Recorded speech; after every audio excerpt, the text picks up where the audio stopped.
Hello fellow Unreal Engine artists, designers and developers, and welcome to the first episode of my step-by-step landscape materials series. In this first episode I'll show you how to set up the basic first layer of your landscape, and we'll talk about how you do tiling and repetition on the landscape. So let's get straight into it. Right, let's get started by creating a new project. You can use any version of Unreal Engine 5 for the techniques I'm showing, but I'd recommend you use Unreal Engine 5.4 or above because we're going to use Fab to download the textures. That only works in 5.3 and above, and the PCG stuff that we're covering in episode 10 only really works properly in Unreal Engine 5.4 and above. So I would recommend 5.4. So open it up 5.4, go into the games section, and we'll set up a third-person project. Reason for that is it's going to be useful to have the mannequin as a scale reference and also to go around our landscape as we've created it. So choose third person. I'm going to use the desktop platform, maximum quality, no starter content, no ray tracing, and we'll call the project landscape material and create.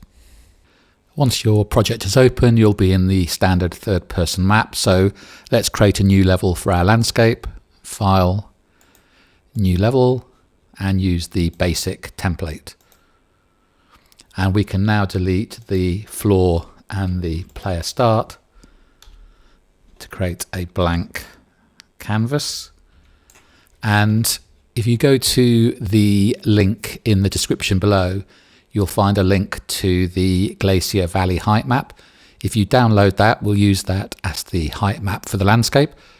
So change to landscape mode. You should be on the manage new, create new. And if you do import from file, you can now choose the height map file that you've downloaded. So click here. Let's choose the Glacier Valley, and it should default to a height map resolution of 2017 by 2017, so that's 2 kilometers by 2 kilometers. And you can leave all the settings as they are. The only thing is that the scale is a bit on the high side in the height map. So in the scale, if you go to the Z axis and make it 75% instead of 100%, and then click on import, we can now come out of landscape mode, and you should see something that represents the valley with the, I believe it's Mount Cook in the background. So we've got our basic landscape here ready to texture. Let's just do a few other housekeeping things with lighting and fog. So what I'll do is I'll go over to the exponential height fog, which seems a bit strong here, and I'll change the fog density to 0.001, and I'll change the height fall off to 0.04, so that creates a soft horizon, but we can see everything in the distance. In terms of the directional light, let's have it sort of coming from the right hand side here, so it casts a few shadows over the mountains. So go to your directional light, and in the rotation here we'll do 30 on the x-axis, minus 30 on the y-axis, and minus 150. And you can see now we've got the light coming from up here somewhere, and it is casting shadows on here, which will just look nicer as we're texturing. Last thing we want to do is have a fixed exposure when we're playing the game, so it doesn't keep using the light adaptation going up and down. And so for that we'll need a post-process volume in our scene. So in this add button here, go to volumes, post-process volume, drag it into the scene. It doesn't actually matter where it is. I tend to put it up out of the way, so you can see at the moment the Z location is -4,150. Let's put it in 0 so it's hidden, we don't accidentally click on it. And first thing we want to do is make sure that this post-process volume applies to the whole scene. So if you type infinite here, you want to check on this infinite extent unbound. That'll apply to every part of the scene then. Close the search bar and go to your exposure section here. So scroll down until you find exposure and click on metering mode and exposure compensation. We'll make it a manual metering mode. The scene will go completely black, and then change the exposure compensation to 12. So now we'll get a nice fixed exposure whenever we're using any of our landscape features. One thing before we set up our material, let's just save what we've done so far. So click on the save button, and we will put a new folder at the top level called maps, and in there we'll call it Glacier Valley, and save that. And we want to make this the default map that opens when we open this project. So go into your edit project settings, find maps and modes, and instead of the third person map, choose your Glacier Valley, and you can also choose it for the game default map as well if you ever build this out. So now that will load up as standard once we go into the project. All right, now we're ready to create our material. So here we are in our top level folder, and we'll create a new subfolder which I will call materials. Open that up, right click and create a new material which will be M Auto Landscape, and open that up. And you'll see that it contains an output node with all of the different attributes of the landscape. We'll be going through these in detail as we build things up. Now, because we're going to be passing a lot of materials back and forth, you'd have to wire up all of these pins every time you pass a material from one function to another.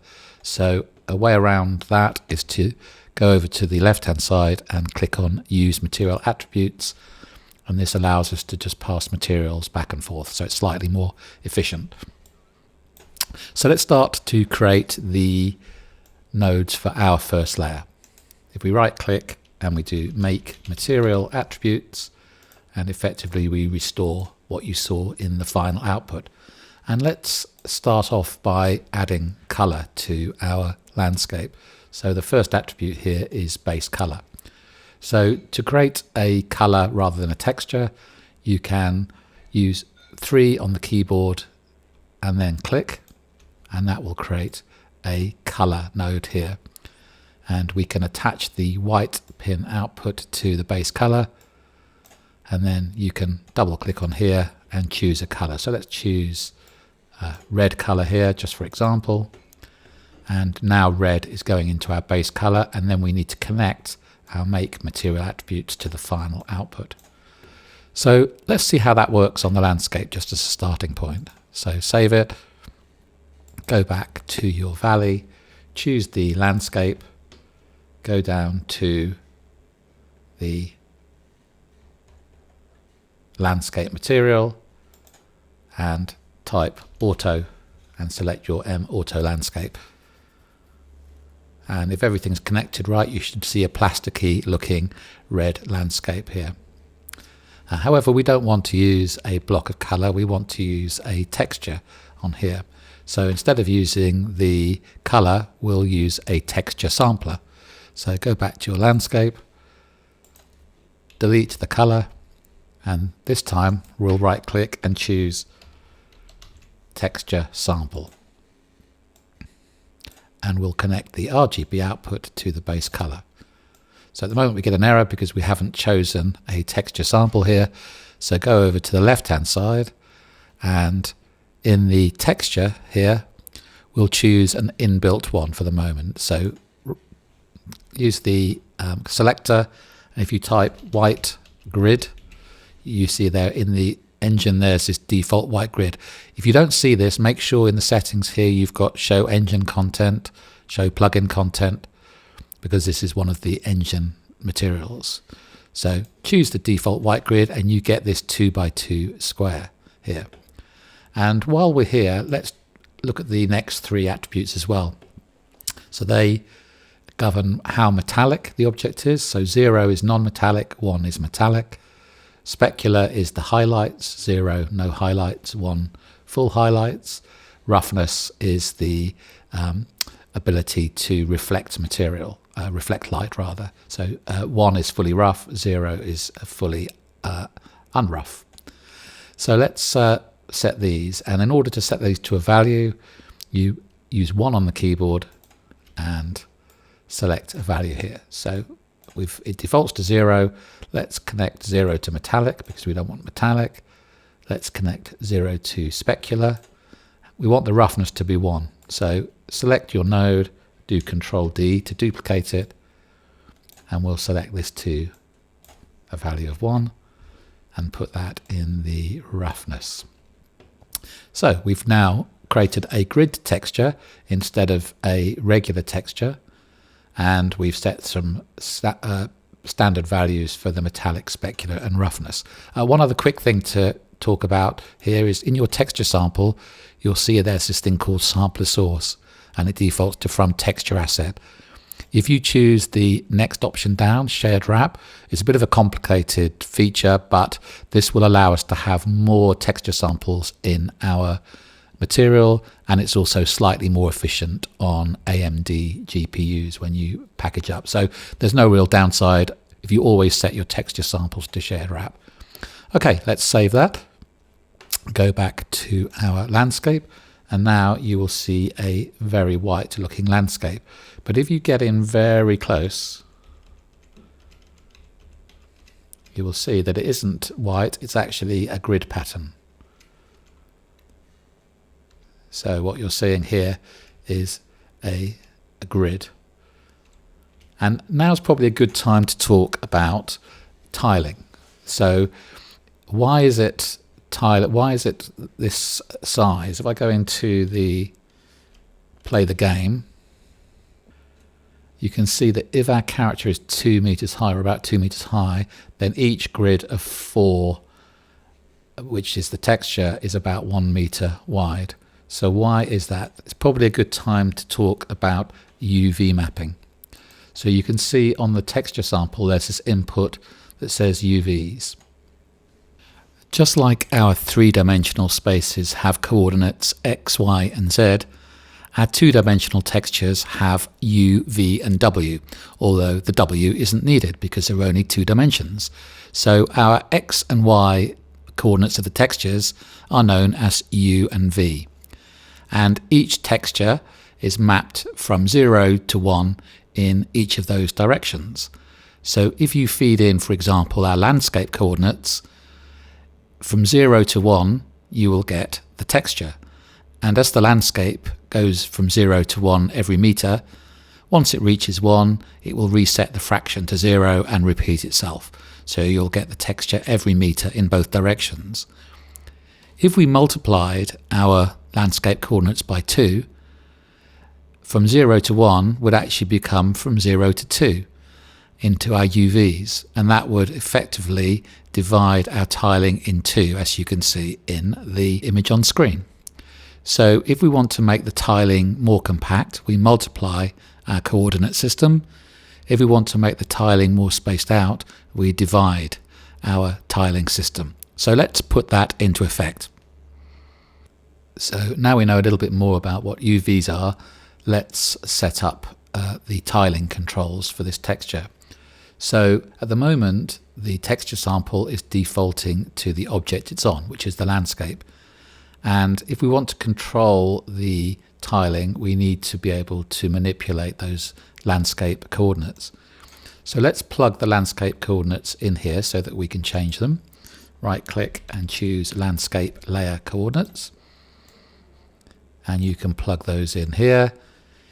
If you save this, you shouldn't see any difference in the landscape. If we go back to landscape, it's still around about 1 meter there. So in order to change the tiling, we need to do some manipulation between here and the texture sample. So what we will do is we will use a divide node. So if you type div for divide and plug the output into here, you can see that it defaults to dividing by 2. So if you just save that and you go back to the landscape, you can see now for the 2 by 2 grid is around about 2 meters. And similarly, if we divided by 4 and saved, it's now 4 meters for that 2 by 2 grid. So we want to put that as a user control, a user parameter. So we haven't done any parameters before, so here's our first parameter. We will put in what's called a scalar parameter, hit S on the keyboard and left click, and then you can name this. So let's call this tiling size. We will default it to something like 4,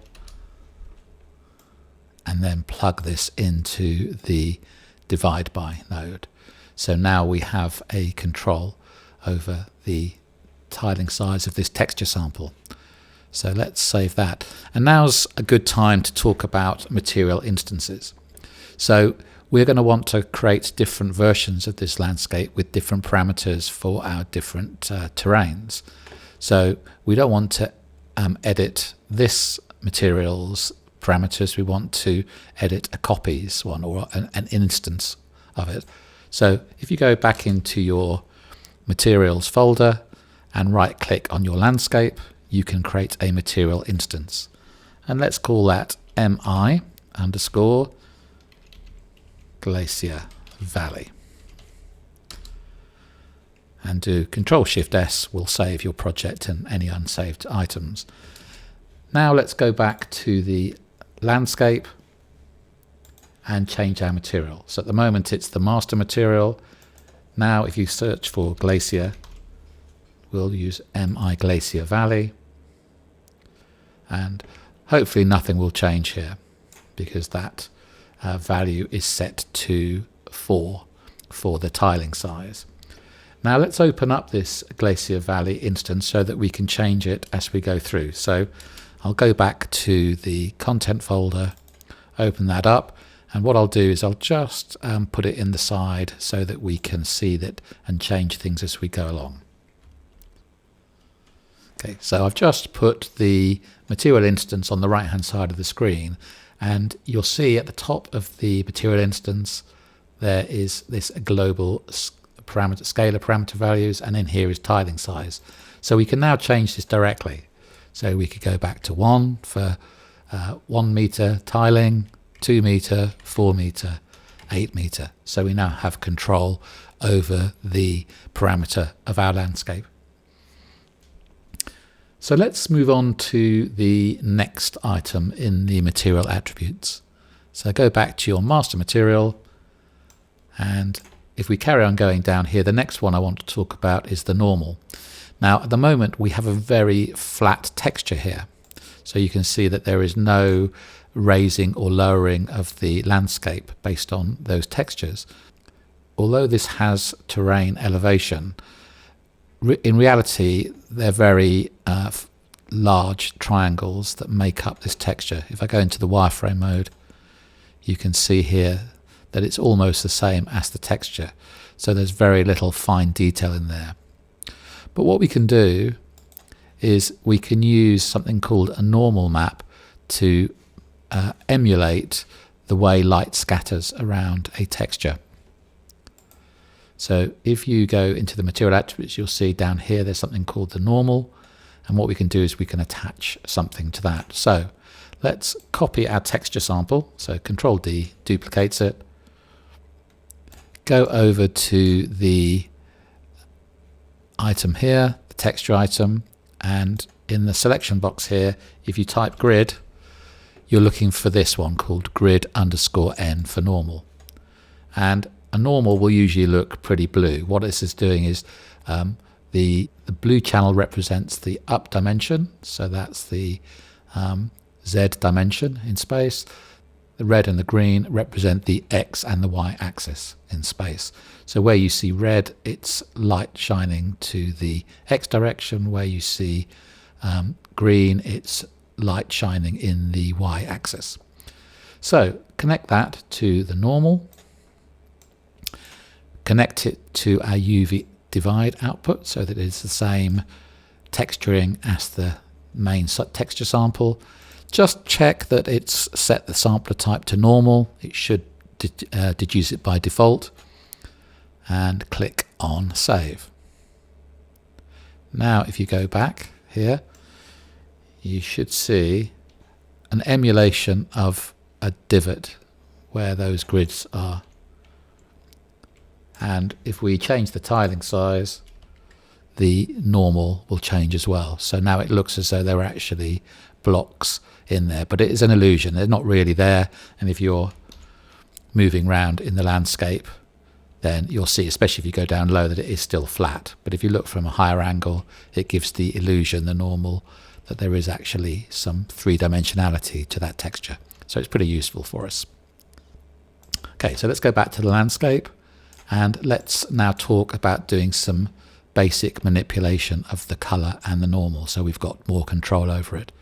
So come to the material attributes and everything after it, and just move along a bit just to give us a bit of space. And let's start off by giving us some more color control. Say we want to affect the lightness or darkness or color tint of the main texture sample. What we can do is we can multiply this texture by another color in order to change the value of it. So to multiply something, drag out, hit M on the keyboard, or mult, and do multiply, and then we'll connect the output to the base color, and then we'll select a color as another parameter here. So 3 on the keyboard, and this is what we did first of all, create a color, but this time if you right click and convert to parameter, and we'll call the parameter Color Tint. And let's make the default value white. So just drag this value all the way to the top and plug that into A of the multiply, plug the texture sample into B of the multiply. If you multiply a texture sample by white, it won't change at all because white is a value of 1 on all the channels, so everything will be multiplied by 1 and stay the same. But if we change anything here, it will change the output here. So let's save. And you see on our material instance on the right hand side, we now have a new parameter here which we can alter. So let's go back to our landscape and let's change that. So let's start off just by changing the value. So you can see that as we go up and down on the black and white value, we're darkening it, but we can also click here and change the color of the texture. So you can see, make it purple, green, blue, yellow. I'll reset it to white, but now we have a control over the texture. That's useful when a texture sample isn't quite the color or the shading that you want. You can adjust it here. Okay, what about the normal? What if we want to make the perceived sort of three-dimensionality of the texture more or less pronounced? Can we alter the normal as well? Well, yes, we can. We can have a control for that as well. So you may be thinking, well, can I just multiply it? Well, let's try that. So let's do a scalar parameter here. So S, and hit the key on your keyboard, and let's call this normal intensity and set it to a default value of 1. And again, let's do a multiply. So take it out here, do multiply, connect it to the normal, and create the normal intensity. Okay, save that. And let's go back to the landscape. We should have another new parameter up here, normal intensity. Let's change that to 2 or 3, and you'll see nothing changes. Reason for that is because we're changing the scaling equally on all 3 dimensions, so effectively the light bouncing will remain the same. What we actually want to do is we want to leave the Z direction as a value of 1 and then scale the red and green or X and Y values in order to accentuate the light bouncing. So let's put that back to 1 for now and go and fix this. So back to the main landscape, and we will leave the multiply there, and we'll leave our normal intensity. If you press the Alt key while on a pin, it will just disconnect the pin. So what we want to do now is we want to create another 3-factored value, which is called a vector. So in order to create a vector with 3 elements in it, right click and do make float 3. So you can see it's a value with an X, Y and Z component to it. So our Z, we want to be a value of 1. So let's go up here to our roughness input, select that, and we'll steal it. So Control D to duplicate, we'll put it over here, and we will put that into the Z value. And our normal intensity of parameter here will plug into the X and the Y value. And the output here we will use for the multiplication. So let's just recap what we've done here. We're leaving the Z value as a constant of 1, and then we're allowing the parameter to change the X and the Y value, and then we're multiplying that. So the Z value will never change, but the red and green, or X and Y values, will scale up and down depending on our parameter. So let's save that. Go back to the landscape, and if we change our normal intensity to, let's then put it up to 10, you can see that it is now much more pronounced. You can see it particularly in the background here. So we can now have that to 1, 2, 3. We can adjust it. And if we make it 0, you'll see it flattens out the normal back to where we didn't have it at all. So we now have controls over our color, our normal, and our tiling size. So I think it's time that we introduced a proper texture onto this landscape. So I've chosen this forest path texture from Quixel for our first layer. If you click on the link in the description below, it should take you to Fab. Make sure you're signed in, and then just click on this add to my library to add it in there. Next thing you're going to need to do is you're going to need to make sure that the Fab plugin is set up on your project. So in order to do that, you'll need to go into the Epic Games launcher, and in here, if you go into library, if you go down to your vault and search for Fab, you will find this Fab UE plugin and install to the engine. So if you're using UE5.4, which I hope you are, install it there. I think you can install it to Unreal Engine 5.3 as well. So once you've done that, come back to your project, go into Edit Plugins, search for Fab, and you will need to toggle it on and restart your project. Once you've restarted your project, then you can go into your content browser and click on the Fab, Get Content from Fab item here. And it will pop up with a window here with all the different Fab assets. In the menu in the top left, you should be able to select My Library.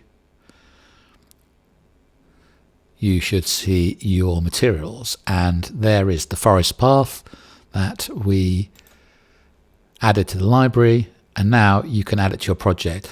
Now, in terms of quality, you've got different options here. So low quality is a 1K texture, medium quality is a 2K texture, high quality is a 4K texture, and I believe raw quality is 8K. If you're doing this for sort of game stuff, then I would suggest that medium quality is the route you want to go. You can always change it later on if you want. Maybe high quality or even raw quality for cinematics. So we'll leave it as medium quality, click it to add to project, and after a very short download period, you'll end up with the textures for your base color, normal, a packed texture here that has ambient occlusion, roughness and metallic, which we probably won't need to use, and then its own material, which again we won't need to use because we're creating our own material. So we can shut that down, we can shut the Fab plugin down. Now's a good time probably to save the project and all of the downloaded textures, so Control Shift S. And now let's change the texture of our landscape to this forest path. So the first thing we're going to need to do is we're going to need to parameterize our texture samples. So at the moment they are set in stone in the master material. We would like to give the option to change those on the fly. So pick your texture sample first of all, right click and convert to parameter. And we'll call this parameter base color. And if you go to the parameters over here, you'll have to reset the sampler source as shared wrap. Similarly, we will go to the normal and we'll right click on that and do convert to parameter, and we will call that normal. And again, change the sampler source to shared wrap and click on save. Now if we go into our option here, our material instance options here, you should see now we have two new parameters for base color and normal, and by default they're our white grid and regular grid. So we can now change these. So if you click on the base color and type forest, you can select the forest base color, and instantly the texture on the landscape changes to that forest path. And we also want to change the normal as well. So select that forest and choose the one ending in N for normal, and you can see now that we have a forest path. So we've really created the basics for our first layer. If I zoom out a bit, you can see that it's very repetitive at the moment. So in the next episode, we will look at blending the tiling so that as you go further away, the tiling increases, and as you get closer, the tiling is close together. So you can see when we're very close, it's not actually too bad, although there is some repetition, which again we'll get rid of in a later episode. What we'll do here is we'll change the tiling size just temporarily to 40, and then you can see that up close it's very pixelated, but as we go out, you can see it looks pretty good in those sort of distant slopes. One final thing we ought to do in this episode is just organize our nodes, because this is ultimately going to grow into our full material and be much larger. So let's start to comment and organize it. So these first three nodes here, if you drag a box around them and hit C, we'll call this UVs, and we can have those in a little separate area over here. The part in the middle that goes takes in all of the parameters for the layer, we'll drag around all of these except for the final one, comment it and call it landscape layer. And then finally our output, we'll just put a little comment out there and say final output. In the next episode, we'll look at a way of blending between the tiling when you're close and the tiling when you're further away based on the distance. So stay tuned for that, and I'll see you in the next one. Bye for now.